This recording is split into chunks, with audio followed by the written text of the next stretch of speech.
नमस्कार। जीवन शैली के इस अंक में आप सभी दर्शकों का हार्दिक स्वागत है, अभिनंदन है। आज शिवरात्रि के महापर्व पर हमारी सारी टीम की ओर से सबसे पहले मैं आपको शिवरात्रि की हार्दिक बधाई देता हूं तथा शुभकामनाएं देता हूं। आज चूंकि शिवरात्रि है तो हम बात करेंगे शिव की और सावन महीने में पड़ने वाली शिवरात्रि की महिमा की। कहते हैं कि ईश्वर सत्य है, सत्य ही शिव है और शिव ही सुंदर है, अर्थात सत्यम शिवम सुंदरम। इसी अवधारणा पर समस्त ब्रह्मांड के जड़ और चेतन आधारित हैं, यानी कि समस्त ब्रह्मांड में जो भी जड़ और चेतन है उसकी मूल धारा, मूल स्वरूप शिव का है और शिव को ही इस समस्त चराचर का अविनाशी भी माना गया है। आज यूँ तो हम रोज़ ही शिव की पूजा करते हैं, लेकिन आज की पूजा का विशेष महत्व होता है क्योंकि आज शिवरात्रि है और श्रावण मास की शिवरात्रि पर इस पूजा का और अधिक महत्व बढ़ जाता है। लोग व्रत रखते हैं और शिव की पूजा अर्चना करते हैं, जलाभिषेक करते हैं। इस शिवरात्रि का क्या महत्व है, किस तरह से साधकों को पुण्य इस शिवरात्रि के माध्यम से होता है, इन सब बातों पर चर्चा करने के लिए आज विशेष रूप से दो मेहमान हमारे स्टूडियो में आमंत्रित हैं। मैं उनसे आपका तारुफ कराऊं। मेरे ठीक बगल में बैठे हैं भजन गायक पंडित कमल जोशी जी। जोशी जी, कार्यक्रम में आपका स्वागत है। धन्यवाद। और साथ ही मेरे साथ हैं आचार्य विपिन जोशी, जो कि धर्मगुरु हैं, और साथ ही माता वैष्णो देवी गुफा योग मंदिर टपकेश्वर महादेव देहरादून के संस्थापक भी हैं। जोशी जी, आपका भी कार्यक्रम में स्वागत है। जी धन्यवाद बहुत। तो आचार्य जी, जैसा कि हम अपने दर्शकों को बता रहे थे कि ये जो शिवरात्रि है सावन मास की, इसमें शिव महिमा का एक अपना ही अलग जो है साधकों को लाभ मिलता है। तो आप जरा विस्तार से बताएं कि इसका महत्व क्या है। देखिए, जो देवादिदेव महादेव हैं जी, ये पंचदेवों में प्रधान देवता हैं जी। और आपने देखा होगा भगवान शंकर सबको खजाने बांटते हैं, लेकिन खुद बहुत ही सरलता से, सादगी के साथ शमशान में वास करते हैं। ये कहीं ना कहीं आज के समय में भगवान शिव की प्रासंगिकता और बढ़ जाती है, क्योंकि सब कुछ होते हुए, सर्व गुण संपन्न होते हुए भी बहुत सादगी के साथ भगवान शंकर अपना जीवन व्यतीत करते हैं। और भगवान शंकर की जो पूजा है, शिव का अर्थ ही कल्याणकारी होता है जी। भगवान शिव जो है सभी का कल्याण करते हैं और श्रद्धा और भाव के साथ एक लोटा जल और बेलपत्री उनको अगर हम अर्पित कर देते हैं तो उसी से भगवान शंकर प्रसन्न हो जाते हैं। एक चीज़ और बताऊं, जैसे हमारे वहाँ सनातन जो पद्धति है कितनी गैर सांप्रदायिक है, सबको साथ लेने वाली है। अगर उसका कहीं पे आपको एक नायाब स्वरूप देखना है तो भगवान शंकर की पूजा में देख सकते हैं जी। भगवान शिव की पूजा सभी जाति, सभी धर्म, स्त्री पुरुष, बालक कर सकते हैं। वहाँ पे किसी भी प्रकार की कोई मनाही नहीं है, कोई कोताही नहीं है कि ये कर सकता है वो नहीं कर सकता है। शिव पूजा सब कर सकते हैं, नंबर 1। नंबर 2, शिव पूजा में, शिवलिंग में सभी देवताओं की पूजा हो जाती है। जब हम शिव पूजन करते हैं तो उस शिवलिंग के अंदर हम सभी देवताओं को उनका आह्वान करके वहाँ पे पूजन कर सकते हैं। ये भी एक बहुत महत्वपूर्ण बात है।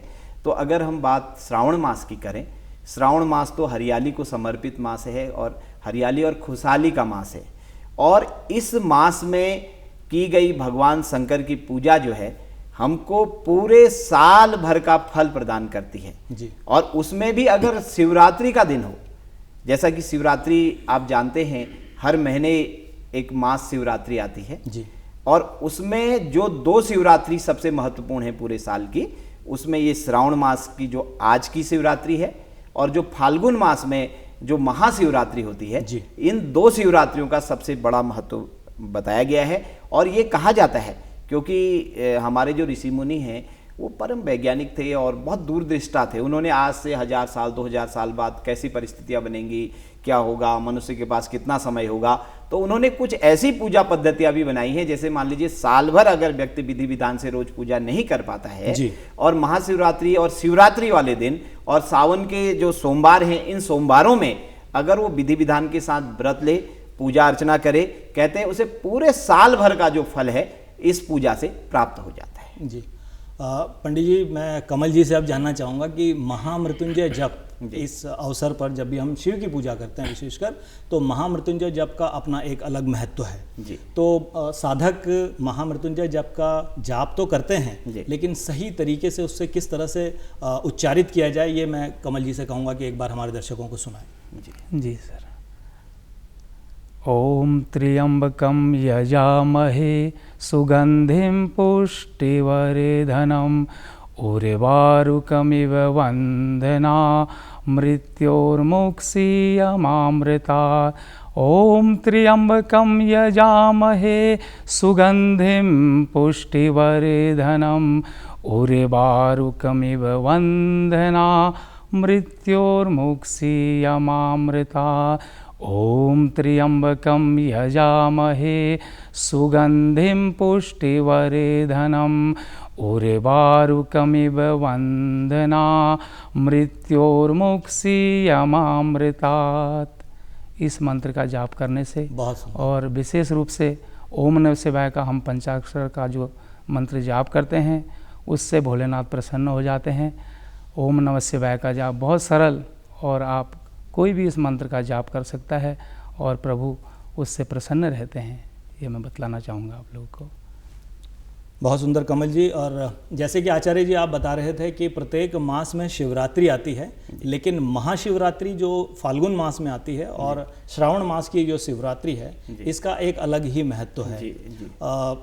श्रावण मास में चूँकि हम इसे भगवान भोले का मास कहते हैं, पवित्र महीना इसको हम कहते हैं, और इसमें तमाम तरह की चीज़ें होती हैं। प्रत्येक सोमवार को व्रत रखे जाते हैं और जलाभिषेक किया जाता है, रुद्री पाठ किया जाता है, लेकिन फिर भी मंगल कार्यों के लिए इस मास को निषेध माना गया है, ऐसा क्यों? जी देखिए, जैसे ही भगवान श्री हरि विष्णु शयन में चले जाते हैं देवशयनी एकादशी में जी, उसके बाद सारे ही जो बड़े मांगलिक कार्य हैं, जो छोटे, अब मान लो बच्चा होगा उसका नामकरण संस्कार होगा ही होगा, किसी का जन्म दिवस है उसका पूजन वगैरह सब होगा ही होगा। और श्रावण मास में भी ऐसा नहीं कि आप सबसे ज़्यादा इसमें धर्म अनुष्ठान आप जगह जगह देखिए, बड़ी बड़ी भागवत कथाएं हो रही हैं, शिव पुराण की कथाएं हो रही हैं, महामृत्युंजय जाप हो रहे हैं, भजन कीर्तन, ये हम कह सकते हैं कि इस समय जो हमारी जो व्यक्तिगत जो अपने जो घर से संबंधित जो बड़ी मांगलिक पूजाएं हैं वो पूजाएं नहीं होती हैं, लेकिन सामाजिक रूप से आप देखिए हमारे जो पूज्य संत हैं इस समय चातुर्मास करते हैं, एक जगह रुक करके 4 महीने उनकी वहाँ पे आराधना साधना चलती है। ये अगर हम कहें ये आराधना और साधना का मास है। इसमें जो हमारा जो अपना देखिए, हम बाहर की यात्रा तो हमने बहुत कर ली, हमें अंतर्मुखी भी बनना है जी। ये कहीं न कहीं एक अंदर की यात्रा है, और किसी संत ने कहा भी है, अंदर के पट तब खुलें जब बाहर के पट दे। क्योंकि हम जब बाहर की जो व्यक्तिगत स्वार्थ वाली चीज़ें हैं या व्यक्तिगत तक वाली चीज़ें हैं, उनको छोड़ करके कुछ जन कल्याण के लिए, लोक कल्याण के लिए और एक बड़ी सोच के साथ हम आगे बढ़ते हैं, तो मुझे ऐसा लगता है कहीं न कहीं हमारे ऋषि मुनियों ने जो इस मास में ये सब चीज़ें रखी हैं, वो कहीं न कहीं जैसे, क्योंकि जो उसका वैदिक कारण है वो तो यही है क्योंकि भगवान विष्णु शयन में चले गए हैं और इस समय 4 महीने के लिए जो है उसमें श्रावण मास भी सम्मिलित है। ये सारे जो बड़े मांगलिक कार्य हैं, जो व्यक्तिगत हमसे जो घर से या परिवार से जुड़े मांगलिक कार्य हैं वो नहीं होते हैं, लेकिन जितने भी बड़े धार्मिक अनुष्ठान हैं इन 4 महीनों में बहुत बड़े संख्या में पूरे देश में जो है आयोजित किए जाते हैं। जैसे शादी ब्याह, हाँ शादी ब्याह वगैरह, मैंने वही कहा, जो व्यक्तिगत हमारे जो पारिवारिक आयोजन है वो उस समय इस समय जो है उनके मुहूर्त नहीं है 4 महीने तक। जब देवता उठेंगे, जब देव उठनी एकादशी होगी, उस दिन से वो सब चीज़ होगा। और कहीं ना कहीं अगर इसको अब एक लॉजिक की दृष्टि से हम देखें, इस समय मौसम भी प्रतिकूल होता है, बरसात होती है, इस समय शादी ब्याह करना, आजकल आपने देखा होगा खुले वातावरण में शादी ब्याह होते हैं, तो मुझे लगता है कि व्यवहारिक दृष्टि से भी कहीं ना कहीं लोगों को परेशानी आती। तो मुझे ऐसा लगता है जो उसका वैदिक कारण है वो कहीं ना कहीं, क्योंकि हमारा पूरा का पूरा जो वैदिक धर्म है ये बहुत बड़ा इसके पीछे विज्ञान है, बहुत बड़ा इसके पीछे लॉजिक है। तो ये पूरा का पूरा एक एकदम व्यवहारिक सिस्टम है और जीवन के लिए एक वे ऑफ लाइफ है, ये जीवन जीने की एक राह है। तो यहाँ पे मुझे लगता है कि ये सब कारण भी एक इसमें कारक हो सकते हैं।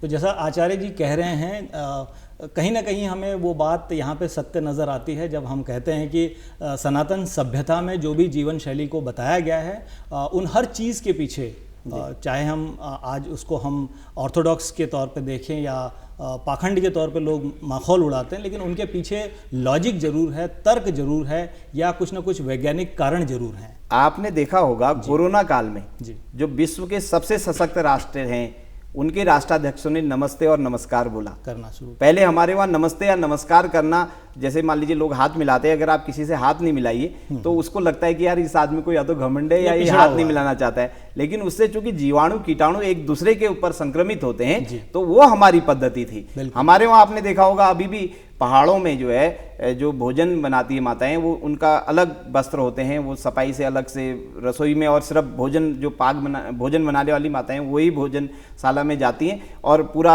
वहाँ रोज लिपाई होती है। अभी भी बहुत घरों में इस चीज़ का पालन किया जाता है। भोजनशाला भी अलग होती है। हाँ, वो सब चीज़ें कहीं ना कहीं एक बहुत बड़ा उसके पीछे एक विज्ञान है और एक जीवन जीने की पद्धति उसके अंदर छुपी हुई है। अब लोगों ने क्या करा कि बाद में बहुत से लोग खुद भी पाखंड सा करने लगे और उनका करनी और कथनी में अंतर दिखने लगा, तो फिर लोगों को लगा शायद ये पाखंड है, लेकिन इसमें पूरा का पूरा एक जीवन विज्ञान छुपा हुआ है। कहीं ना कहीं कुछ ना कुछ तर्क जरूर है। जी जरूर। गुरुजी, आपसे ये और जानना चाहेंगे कि हमारे जो साधक श्रद्धालु इस समय व्रत कर रहे हैं शिवरात्रि का, तो पूजन की विधि उनके लिए यदि आप बताना चाहें। जी निश्चित रूप से। देखिए, भगवान शिव तो श्रद्धा भक्ति और विश्वास से प्रसन्न होते हैं। जी। श्रद्धा भक्ति और विश्वास के साथ पुरुष ओम नमः शिवाय का जाप करें, मातृ शक्ति नमः शिवाय का जाप करें। शिव पुराण में स्पष्ट लिखा है माताओं को शिवाय नमः का जाप करना चाहिए और पुरुषों को ओम नमः शिवाय का जाप करना चाहिए। और श्रद्धा भक्ति और विश्वास के साथ आपके घर के नज़दीक जो भी शिवालय है, उस शिवालय में, उस देवालय में जाकर के महादेव जी की आराधना करें, साधना करें, उनको जल अर्पित करें। और एक अनुरोध में आपसे, चूँकि मैं योग का भी विद्यार्थी हूँ और मैं आपको ज़रूर कहना चाहूँगा, जो भगवान शिव हैं योग के आदि प्रवर्तक हैं, उन्होंने योग विद्या का जो है प्रादुर्भाव किया और उसके बाद माता पार्वती को उसे बताया। माता पार्वती ने सप्तऋषियों को उस ज्ञान को दिया, शिव और माता पार्वती ने, और उसके बाद पूरे ब्रह्मांड में ये योग विद्या पहुंची है जी। और आपने देखा होगा आज की इस लाइफ स्टाइल में जो हमारी दिनचर्या बिगड़ गई है और हर व्यक्ति पूरे जीवन भर पैसा कमाता है और लास्ट में सब डॉक्टर को सौंप करके जो है अपना शून्य हो जाता है। तो हम अगर चाहते हैं कि हम स्वस्थ रहें और शरीर स्वस्थ रहे, तो योग को भी, क्योंकि भगवान शिव का ही दिया हुआ वो प्रसाद है, उसको अपनी दिनचर्या का अपना एक हिस्सा बनाएं। और हमारा भारत का सौभाग्य है कि भारत जो है अनादिकाल से ही ऋषि मुनियों का देश रहा है और हमने पूरे विश्व को, भारत विश्वगुरु भी इसीलिए रहा क्योंकि हमारे पास ऐसी विद्याएं हैं जो जीवन जीना सिखाती हैं। कमाना तो आदमी सीख गया, लेकिन जीवन जीना भूलते जा रहा है। तो जीवन जीने की जो पद्धति है आज भी हमारे पास है। अगर हम उस पद्धति को अपनाएं तो निश्चित रूप से हम एक बहुत अच्छा जीवन जी सकते हैं। और विधान की जहाँ तक बात है, षोडशोपचार पूजन हमारे वहाँ किया जाता है। षोडशोपचार पूजन विधि के द्वारा भगवान शिव का हम पूजन करते हैं और श्रद्धा भक्ति और विश्वास के साथ पूजन किया जाता है।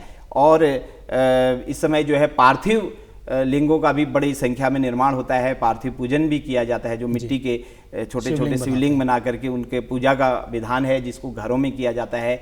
और अगर हम बात देवभूमि उत्तराखंड की करें, इसमें जागेश्वर धाम में बहुत बड़े स्केल पे ये पूजा होती है और भी कई जगह पे शिव पूजन होता है। तो इस समय लोगों में बहुत उत्साह, उमंग और उल्लास। कुछ विशेष प्रसाद इस अवसर पर चढ़ाया जाता है। जी देखिए, अगर हमारे वहाँ भगवान शिव को देखिए अपना जो काम, क्रोध, लोभ, मद, मोह, ये शंकर को अर्पित कर देना चाहिए।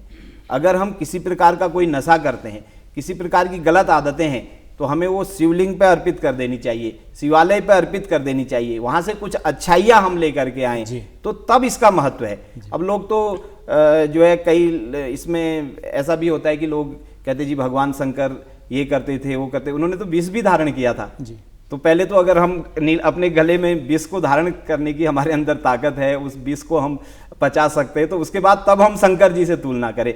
तो मेरा कहने का भाव यह है, हम अगर भगवान शिव से लें, अपने मेरे पिता भी हों, अगर मेरे पिता के अंदर भी कोई अवगुण हो तो मैं पिता के अवगुण ना लूं, पिता के गुण ही ग्रहण करूं। एक अच्छे पुत्र का ये लक्षण है तो ऐसे एक अच्छे भक्त का भी ये लक्षण है कि वो अपने आराध्य से जो जितनी अच्छी चीजें हैं, मुझे लगता है अगर वहां पे कुछ भांग चढ़ाने की परंपरा है, धतूरा चढ़ाने की परंपरा है, वो नशा करने के लिए चढ़ाने की परंपरा नहीं है, वो कहीं ना कहीं प्रतीक है। हमने अपने अंदर की जितनी बुराइयां हैं वहां अर्पित कर दी हैं, वो एक प्रतीक रूप में हम उन्हें भांग या धतूरा चढ़ा रहे हैं, ना कि हम वहां से फिर भांग पीना या नशा करना सीख लें। हमने तो एक अभियान चलाया था ये जब 2010 के आसपास में, एक पूरा गंगोत्री से लेकर दिल्ली तक जो ये कांवड़ यात्रा इस समय पूरे देश में उफान पर है, और आज उसका एक किस्म से उस पर भी मैं आपसे सवाल जी, तो उस समय हमने एक अभियान चलाया था, बोल बम छोड़ भंग, कांवड़ यात्री की क्या पहचान, ना नशा ना गुस्सा ना धूम्रपान।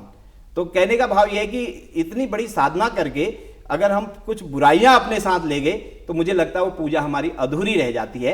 पूजा का अर्थ ये है हम वहां से कुछ ऐसी पॉजिटिव एनर्जी, कुछ ऐसी सकारात्मक चीजें ले आए जो साल भर हमारे काम आए। हम कोई ऐसी बुराई ना लाएं पूजा के नाम पर या भगवान के नाम पर जो कल को हमें भी तबाह कर दे और पूरे परिवार की तबाही का भी कारण बने। तो हमें एक संकल्प मैं बड़े भाव के साथ कहना चाहता हूं, इस माह में हमें नशा छोड़ने का भी संकल्प लेना चाहिए। बहुत अच्छे। गुरुजी, यदि आपकी आज्ञा हो तो मैं कमल जी से निवेदन करूंगा कि हमारे दर्शकों के लिए एक भजन सुना दें। निश्चित। शिव शंकर को जिसने पूजा उसका ही उद्धार हुआ, अंत काल को भव सागर में उसका बेड़ा पार हुआ। भोले शंकर की पूजा करो, ध्यान चरणों में इनके धरो। शिव शंकर को जिसने पूजा उसका ही उद्धार हुआ, अंत काल को भव सागर में उसका बेड़ा पार हुआ। हर हर महादेव शिव शंभो, हर हर महादेव शिव शंभो, हर हर महादेव शिव शंभो, हर हर महादेव शिव शंभो। डमरू वाला है जग में दयालु बड़ा, दीन दुखियों का दाता जगत का पिता। डमरू वाला है जग में दयालु बड़ा, दीन दुखियों का दाता जगत का पिता। सब पे करता है भोले शंकर दया, सबको देता है ये आसरा। इन पावन चरणों में अर्पण आकर जो एक बार हुआ, अंत काल को भव सागर में उसका बेड़ा पार हुआ। भोले शंकर की पूजा करो, ध्यान चरणों में इनके धरो। शिव शंकर को जिसने पूजा उसका हेड़ा पार हुआ, अंत काल को भव सागर में उसका बेड़ा पार हुआ। हर हर महादेव शिव शंभो, हर हर महादेव शिव शंभो, हर हर महादेव शिव शंभो, हर हर महादेव शिव शंभो। नाम ऊंचा है सबसे महादेव का, वंदना इसकी करते हैं सब देवता। इनकी पूजा से वरदान पाते हैं सब, भक्ति का ज्ञान पाते हैं सब। नाग असुर दयाणी सब पर ही भोले का उपकार हुआ, नाग असुर प्राणी सब पर ही भोले का उपकार हुआ। अंत काल में भव सागर में उसका बेड़ा पार हुआ। भोले शंकर की पूजा करो, ध्यान चरणों में इनके धरो। शिव शंकर को जिसने पूजा उसका ही उद्धार हुआ, अंत काल को भव सागर में उसका बेड़ा पार हुआ। हर हर महादेव शिव शंभो, हर हर महादेव शिव शंभो, हर हर महादेव शिव शंभो, हर हर महादेव शिव शंभो, हर हर महादेव शिव शंभो। बहुत सुंदर, बहुत सुंदर, एक एक शब्द भक्ति में डूबा हुआ। जहाँ तक हम बात करते हैं शिव की, ये कहा जाता है कि हिमालय शिव का धाम है, हिमालय के रोम रोम में शिव बसे हुए हैं। ऐसे ही हमारे देहरादून में स्थित जो टपकेश्वर महादेव मंदिर है, क्योंकि आप वहीं से आते हैं, मैं जानना चाहूँगा कि हमारे दर्शकों को उसके महत्व के बारे में कुछ बताएं। देखिए, अगर हम बात उत्तराखंड की करें तो कहते हैं यहाँ के कंकर कंकर में शंकर है जी। हर कंकर में यहाँ शंकर है। शिव भूमि ही रहा है असल में उत्तराखंड पहले से ही, अनादिकाल से। भगवान विष्णु को प्रसन्न होकर के बद्रीनाथ में कुछ स्थान भगवान शिव ने ही प्रदान किया, और उसके अलावा ये पूरी की पूरी भूमि जो है शिव भूमि ही रही है। आपने बात पौराणिक श्री टपकेश्वर महादेव की है। गुरु द्रोणाचार्य जी की ये तप स्थली रहा है। गुरु द्रोण ने यहाँ तप किया, महाभारत कालीन स्थान है, स्वयंभू शिवलिंग है। कहते हैं उनके पुत्र अश्वत्थामा ने दूध की मांग की थी, और उनकी माँ को, माता कृपी को दूध नहीं होता था। तो जब उन्होंने दूध की मांग की और अपने मित्र द्रुपद के पास वो मेरठ तक गए और उनसे निवेदन किया, उन्होंने गाय उपलब्ध नहीं कराई, तो वापस आकर के बालक अश्वत्थामा से कहा कि अब भगवान शंकर ही तुम्हें दूध दे सकते हैं। तो बताया जाता है कि जब बालक अश्वत्थामा भगवान शंकर के आगे, एक नन्हा बालक, सुकुमार बालक बैठ गया और घोर तप करने लगा, ओम नमः शिवाय का जाप करते हुए। और भगवान शंकर तो जो है तपस्या में लीन थे, और माँ पार्वती ने जब देखा एक नन्हा बालक जो है घोर तपस्या कर रहा है, तो उन्होंने भगवान शंकर को जो है समाधि से उठाया और बोला, प्रभु एक आपका छोटा सा भक्त जो है वहाँ पे बिल्कुल टपकेश्वर में जो है ध्यान कर रहा है, जप कर रहा है। तो उन्होंने तब उन्हें वहाँ पे ब्राह्मण के रूप में दर्शन दिए और उसका मनोरथ पूछा, तो उसने कहा मुझे दूध चाहिए। तो कहते तब टपकेश्वर में दूध की धारा बही थी शिवलिंग के ऊपर, और दूधेश्वर उनका नाम पड़ा था, और बहुत समय तक वो दूध की धारा चलती रही। बाद में उसका दुरुपयोग हुआ, कुछ लोगों ने बिना अभिषेक किए हुए दूध से खीर बनाई, कुछ इस टाइप की बातें बताई जाती हैं। और उसके बाद उसकी जगह पर टप टप करके जल गिरने लगा और स्थान टपकेश्वर नाम से विख्यात हुआ, और आज देहरादून का वो सबसे प्रमुख स्थान है। पूरे विश्व से लोग वहाँ पे दर्शन के लिए आते हैं और भगवान शिव का आशीष प्राप्त करते हैं जी। आचार्य जी, इतनी सारी बातें आपने बताई, मैं केवल आपसे अब अंत में ये जानना चाहूँगा कि हमारे जो दर्शक हैं वो जानना चाहेंगे, करोड़ों लोगों की आस्था इस पर्व से जुड़ी हुई हैं, ये जो कांवड़ यात्रा है जी, इसका क्या महत्व है जी? इससे पहले एक छोटी सी बात मेरे को बार बार दिमाग में आ रही, जो अभी पंडित कमल जोशी जी ने जो मंत्र बताया था, वो महामृत्युंजय, हाँ, वो जो है महामृत्युंजय मंत्र था। और जो हम उसको जब विस्तार रूप में, उसमें कुछ और उसका विस्तार है, जब उसको पूरा, जब महामृत्युंजय, वो मृत्युंजय मंत्र था, महामृत्युंजय में उसमें आगे और कुछ मतलब जैसे ओम ह्रौं ह्रीं जुंग सह इस तरीके से लग जाता है। तो फिर तब वो त्र्यंबकम यजामहे सुगंधिम पुष्टिवर्धनम, और पीछे फिर वो उल्टा इस तरीके से पूरा उसका मंत्र, महामृत्युंजय मंत्र वो है। ये मृत्युंजय मंत्र था, ये मैं इसको थोड़ा स्पष्ट कर दूं पूरी परिचर्चा में। दूसरा, चूंकि आपने कांवड़ यात्रा के विषय में बात की है, कांवड़ यात्रा, ये जो जन सैलाब, लगभग 4 करोड़ के लगभग लोग तो उत्तराखंड में आए हैं गंगा जल लेने, और बिल्कुल निर्विघ्न संपन्न हुई है। और क्या गजब का नज़ारा था, और जन जन उत्साह और उल्लास से भरा हुआ था। और एक चूँकि मेजबान राज्य होने के नाते मैं इसके प्रबंधन पर पूरे प्रबंधन को मैं बधाइयाँ देता हूँ, शुभकामनाएं देता हूँ, चाहे वो गंगा सभा हरिद्वार हो, चाहे डीएम हरिद्वार हो, चाहे हमारे देश राष्ट्र, यहाँ के राज्य के यशस्वी मुख्यमंत्री जी हों, और अन्य जितने भी लोग, पूरी टीम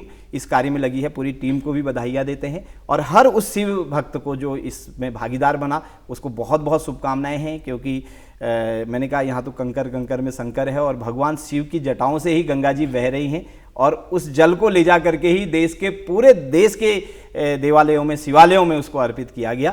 तो ये एक बहुत अच्छा हो रहा, और इससे एक सामाजिक लोगों में सौहार्द भी बढ़ता है, और सभी संप्रदाय के लोग आपस में मिलजुल करके एक दूसरे के पर्वों का एक दूसरे को बधाइयाँ और शुभकामनाएं भी प्रेषित करते हैं। आपने देखा होगा सभी समुदाय के लोग आगे बढ़ करके जो है किस प्रकार से कांवड़ यात्रियों का स्वागत अभिनंदन कर रहे थे, ये बहुत सुखद है। जी, बहुत बहुत धन्यवाद आचार्य विपिन जोशी जी, और साथ ही भजन गायक हमारे साथ जो पंडित कमल जोशी जी जुड़े हैं। आप लोगों ने तमाम जानकारियाँ दी। चलते चलते मैं आपसे जानना चाहूँगा कि एक भजन और यदि आप हमारे दर्शकों के लिए बता दें। जी सर, भोलेनाथ के हाथों में हमेशा डमरू विराजमान रहता है। आइए डमरू की महिमा के साथ में एक भजन आप लोग के सामने रख रहा हूँ। भोले बाबा ने डमरू बजाया जरा, सारा कैलाश पर्वत मगन हो गया।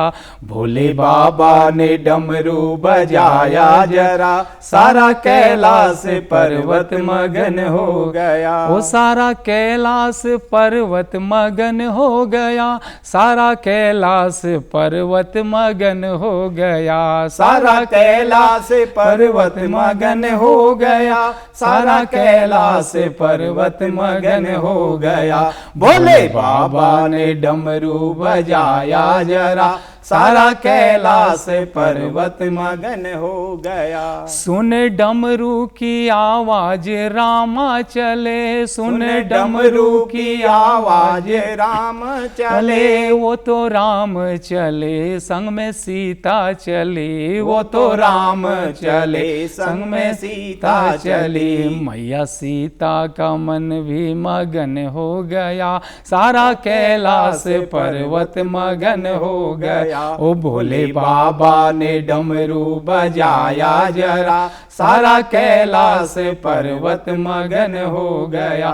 सुन डमरू की आवाज कृष्णा चले, सुन डमरू की आवाज कृष्णा चले। वो तो कृष्णा चले संग में राधा चली, वो तो कृष्णा चले संग में राधा चली। राधा रानी का मन भी मगन हो गया, सारा कैलाश पर्वत मगन हो गया। भोले बाबा ने डमरू बजाया जरा, सारा कैलाश पर्वत मगन हो गया। सुन डमरू की आवाज ब्रह्मा चले, सुन डमरू की आवाज ब्रह्मा चले। वो तो ब्रह्मा चले संग ब्रह्माणी चली, वो तो ब्रह्मा चले संग ब्रह्माणी चली। वहाँ ब्रह्माणी जी का मन भी मगन हो गया, सारा कैलाश पर्वत मगन हो गया। भोले बाबा ने डमरू बजाया जरा, सारा कैलाश पर्वत मगन हो गया। भोले बाबा ने डमरू बजाया जरा, सारा कैलाश पर्वत मगन हो गया। सारा कैलाश पर्वत मगन हो गया, सारा कैलाश पर्वत मगन हो गया। भोले बाबा ने डमरू बजाया जरा, सारा कैलाश पर्वत मगन हो गया। बोले शंकर भगवान की जय, बोले केदारनाथ बाबा की जय, बोले जागेश्वर भगवान की जय, बोले नीलकंठ भगवान की जय। सारा कैलाश पर्वत मगन हो गया और यहाँ हम भी मगन हो गए। उम्मीद है हमारे दर्शक भी मगन हो गए होंगे अपने अपने घरों में बैठ करके। आचार्य जी, जब हम बात कर रहे थे कांवड़ियों की, तो ये जलाभिषेक का क्या महत्व है? कहाँ से लोग आते हैं, कहाँ जलाभिषेक करते हैं, कहाँ से पानी लेते हैं, इसके बारे में जरा बताइए। देखिए, जलाभिषेक जैसा मैंने कहा, शायद ही ऐसे कोई देवता होंगे जो सिर्फ एक लोटा जल चढ़ाने से प्रसन्न हो जाते हैं। वो हमारे देवाधिदेव महादेव शंकर ही हो सकते हैं। जी। तो और चूंकि उनकी जटाओं से पवित्र गंगा जल, आप जानते हैं पूरी कथा कैसे भगीरथ लाए थे और ये सब चीज़ें। और हर की पैड़ी हरिद्वार में जो है, वहाँ पे पूरे देश के, अब तो पूरी दुनिया जहान के बाहर से भी लोग आते हैं। वहाँ से करीब 15-20 दिन पहले से ही आप जानते हैं किस उत्साह उल्लास और उमंग के साथ जो है कांवड़ यात्रा के लिए जल ले जाने का कार्यक्रम आरंभ हो जाता है। और जब वहाँ हम देखते हैं आधुनिक श्रवण कुमार अपने माँ बाप को भी जो है लेकर के आ रहे हैं और बड़े ये दृश्य भी देखने हाँ, एक से एक दिव्य दर्शन वहाँ पे होते हैं। और मन और उससे उत्साहित और उल्लास होता है। और लोग यहाँ से जल लेकर के जो उनके अपने स्थानीय जो शिवालय होते हैं, अपने गांव में, शहर में, नगर में, जहाँ से भी वो आए हैं, वहाँ पे जल चढ़ाने की विशेष रूप से परंपरा है। और बहुत से जो कांवड़ यात्री हैं, जो बड़े बड़े जो मंदिर हैं, उन मंदिरों में भी जो है जल चढ़ाते हैं। जी, अंत में मैं जानना चाहूँगा आपसे कि हमारे जो दर्शक इस समय इस कार्यक्रम को देख रहे हैं, उनके लिए शिवरात्रि के पर्व पर आप विशेष क्या मैसेज देना चाहेंगे? देखिए, सभी दर्शकों से एक आग्रह और अनुरोध करना चाहूँगा, इस श्रावण मास में एक पौधा जरूर लगाएं, उस पौधे की देखरेख करें। खाली लगाने से गिनती से आपने कहा मैंने 10,000 लगा लिए, 20,000 लगा लिए, अगले साल उनको देखा भी जाएगी उनमें से कितने सफल हुए। जो पिछले साल लगाए हुए आपके पौधे हैं, उनको इस बार उनको ढूंढें, आपने जहाँ जहाँ लगाए थे उनकी क्या प्रोग्रेस है, और उनकी थोड़ा गुड़ाई निराई करें, उनके चारों तरफ की घास हटाएं। तो एक पौधा लगा करके अगर हम उसकी सही ढंग से देखरेख करते हैं और शिव पूजन करते हैं, तो हमारे शिव पूजन का महत्व जो है कोटि गुना बढ़ जाता है। तो शिव पूजा के साथ साथ हम प्रकृति का संरक्षण और संवर्धन भी करें, ये मैं आपसे अपील करना चाहूँगा। बहुत ही अच्छी अपील आपने की है। हमारे सारे दर्शक जो हैं, उम्मीद है कि आपकी बातों से प्रभावित होंगे और निश्चित रूप से अपना जो उनका शिव के प्रति साधना है, आराधना है, उसको बढ़ाने में ये जो आपने संदेश दिया है, ये निश्चित रूप से उनकी मदद करेगा। और हमारा भी आप सभी से यह अनुग्रह है कि श्रावण मास है, शिव का महीना है, पवित्र महीना है, हरेला इस महीने में मनाया जाता है। तो इसलिए आप सभी अपने चारों ओर वृक्ष लगाएं, उनका संवर्धन करें, प्रकृति का संवर्धन करें, जिससे कि आने वाली जो हमारी जनरेशन्स हैं, आने वाली नस्लें हैं, वो इस बात का लाभ उठा सकें। आचार्य विपिन जोशी जी और पंडित कमल जोशी जी, आप हमारे कार्यक्रम में आए और आपने हमारे दर्शकों को शिवरात्रि पर विशेष रूप से इतनी बातें बताई, इसके लिए आपका बहुत बहुत धन्यवाद। नमस्कार। तो ये था आज का हमारा जीवन शैली का अंक। अगले अंक में फिर नए मेहमानों के साथ, नए विषय के साथ आपसे फिर मुलाकात होगी। तब तक के लिए मुझे और सारी टीम को दीजिए इजाज़त। नमस्कार।